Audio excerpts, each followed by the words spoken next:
এটি কালজয়ী গীত, যিটো গীত বৰ্তমান প্ৰাৰ্থনালৈ পৰিণত।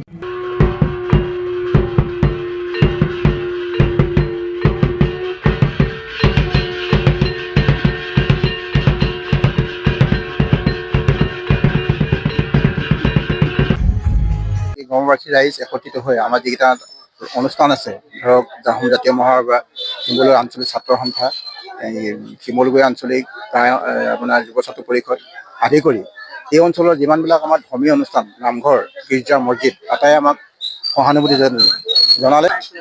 আমাৰ ইয়াত সৰ্বধৰ্ম প্ৰাৰ্থনাত আমি 4টি ধৰ্ম, ধৰক হিন্দু ধৰ্ম, খ্ৰীষ্টান ধৰ্ম, জৈন ধৰ্ম আৰু ইছলাম ধৰ্ম, এই আটাইকেইজন ব্যক্তি আহিল, সময়ত যথাসময়ত আহি আমাক যেনেধৰণে সহায় কৰিবলৈ তেনেধৰণে সহায় কৰিলে। তাৰ বাবে তেখেতলোকক আমি সহানুভূতি আগবঢ়াইছোঁ।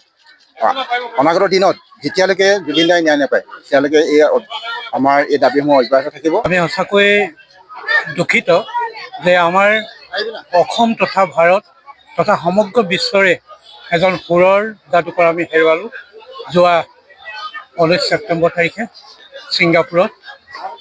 আমি দুখ পাইছোঁ তেখেতৰ মৃত্যুত।